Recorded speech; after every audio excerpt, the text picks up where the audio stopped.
Orangnya cuma 2. Iya. Mas Iqbal ya. Siap. Berarti KPPS 3 nanti Mas Aldi. KPPS 4 itu Pak Baktiar. Lalu KPPS 5 Pak Yudius.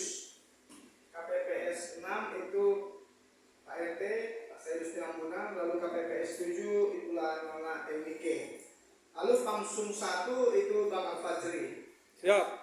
Pamsum 2 Pak Abdul Hadi. Oke, saya akan bacakan tugas-tugasnya kita sebagai KPPS dan juga Pamsum.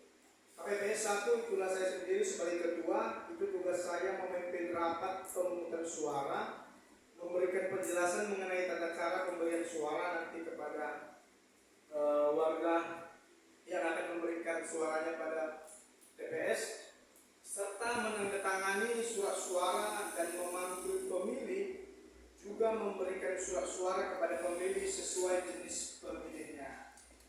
Ada DPT, DPTB dan juga DPK.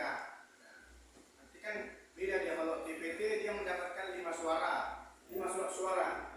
Kalau DPTB itu nggak salah Pak, Cuman nggak ada DPRD. iya. Lalu tugas KPPS kedua itulah Mas Iqbal. Tugasnya nanti membantu ketua KPPS menerima formulir C, DPT, DPTB, DPK dan memastikan jumlah surat suara yang akan diberikan kepada pemilih. Dipastikan nanti Mas Iqbal tugasnya setelah menerima formulir C-nya, apakah dia termasuk dalam DPT atau DPTB dan berapa surat nanti yang akan saya berikan kepada dia. Mas Aldi nanti konfirmasi kepada saya. Nanti kita satu meja dengan Mas Aldi dan Mas Iqbal. Itu tugas dari KPPS kedua. Lalu KPPS ketiga tugasnya itu juga membantu ketua mengisi data TPS di bagian belakang surat suara dengan tulisan tangan atau menggunakan alat bantu cetakan stempel. Memang capek juga ini nanti KPPS 3 ini, karena mengisi data TPS di bagian belakang surat suara. Cuman kemarin saya sudah pesan sih stempelnya. Tidak tahu terjadi atau enggak itu. Soalnya dengan tulisan tangan atau menggunakan alat bantu cetakan stempel. Lalu KPPS 4 itulah Pak Baktiar. Tugasnya nanti mencek kesesuaian formulir C undangan dan juga KTP.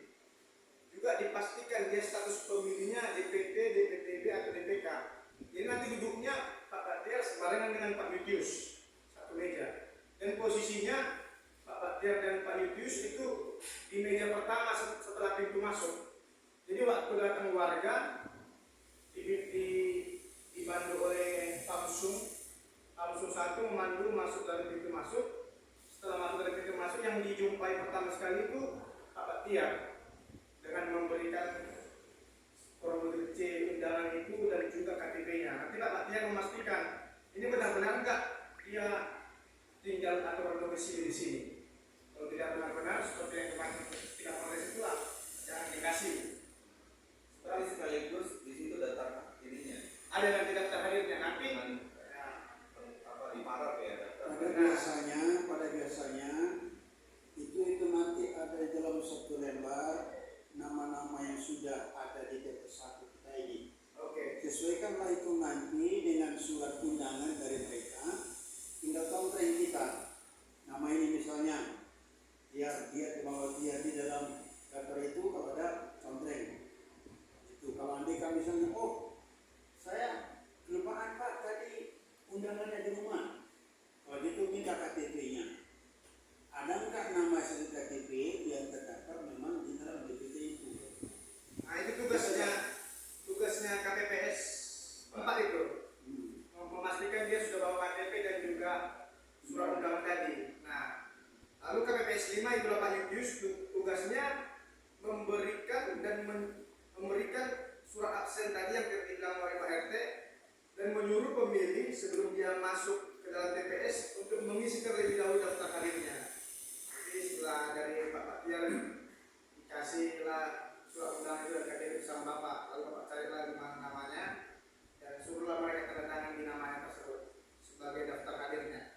Itu tugas dari KPPS 5. Lalu KPPS 6 itulah Pak Sayyidus Tinambunan nanti tugasnya memandu pemilih yang telah mencoblos di bilik suara, memandu agar mereka memasukkan surat suara sesuai dengan kotak suara yang telah ditentukan. Ada 5 kotak kan? Dipandu supaya jangan mereka salah masukkan nanti surat suara presiden dimasukkan ke DPRD. Emang nggak masalah sih, tapi nanti waktu penghitungan kita yang agak repot, ribet kita kan gitu. Karena kan waktu penghitungan suara nanti satu-satu dihitung dulu, dibuat satu kotak. Oke. Kita yang udah berpengalaman mungkin dapat ngerti lah ya. KPPS 7 itulah nona LMUT. Tugasnya itu ini yang paling berat. Mengantar keluar. Udah milih keluar.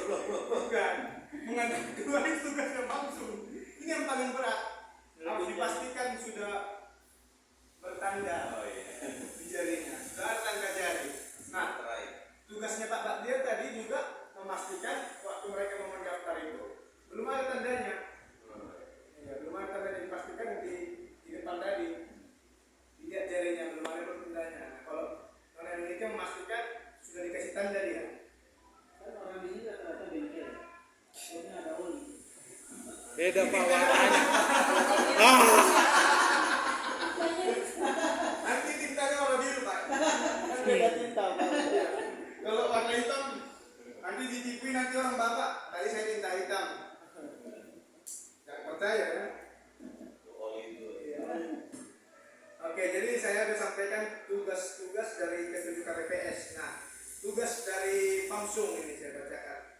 Pamsung pertama saya bilang itu Bang Al-Fajri ya. Ya.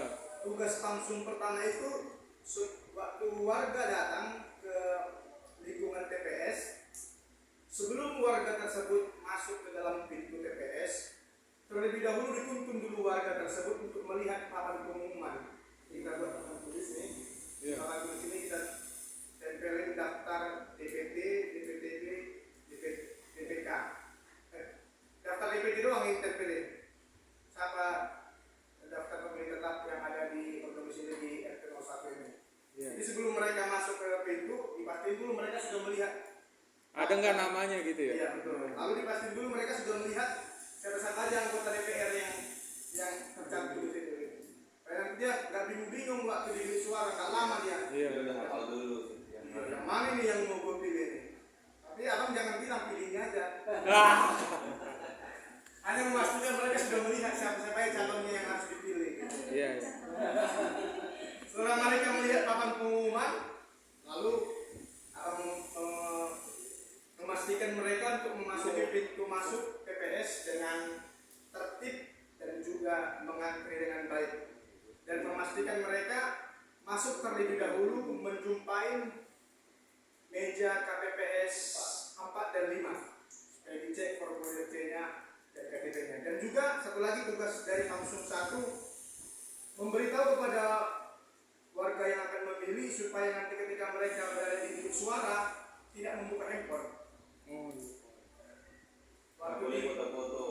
Iya. Non aktif ya Pak. Malah yang viral katanya boleh dikumpulin, jadi Tapi takut ya saya lihat di YouTube gitu, tapi takutnya kita hilang pula. Dikumpul di situ hilang. Kita disuruh tanggung jawab. Ya saya lihat di Garut gitu. kumpulin, jadi nanti disimpan dulu. Ya, jadi Pamsung yang meminta setiap handphone yang akan masuk ke TPS. Nggak boleh bawa handphone gitu. Atau gini aja sih, boleh juga, maksudnya gini, pas mereka masuk kita sediain tempat. Iya, buat naruh HP. Nanti diterima di sini. Takutnya gini Pak, membuka celah nanti waktu dia pulang salah mengambil Beda HP. katanya, enggak. Enggak, maksudnya enggak pada saat orang itu keluar, nanti kita udah tahu siapa orangnya. Kalau Bukan, enggak, HP-nya kita nggak tahu yang mana ini. kalau enggak HP-nya kita sudah kasih tanda, misalnya siapa namanya. Karena saya lihat di tempat lain, pengalaman saya juga yang dulu, nggak sampai saya ekstrim itu sampai dikumpul handphone, cuman dipastikan oleh Pamsung dengan tegas menyampaikan selagi dalam TPS handphone jangan digunain, ditaruh di kantong. Nah kalau udah ada nanti abang lihat yang pegang handphone langsung ditutup Tegur. aja. Iya. Tolong handphonenya disimpan dulu sementara. Atau kalau yang handphone nanti jangan diangkat dulu gitu. Atau kalau bisa disuruh dinonaktifkan aja mungkin. Iya. Iya. Dari pintu. Cuman takut saya kalau disuruh nonaktifkan dari pintu, jadinya ngumpul di situ semua macet. Jadi gini aja mungkin ya, kita buat tulisan. Nah iya, jalan menyalakan HP, jangan bawa HP. Setelah di lingkungan itu pas masuk, HP dinonaktifkan. Oh iya. Dalam bilik Oke. suara Dinonaktifkan yang dulu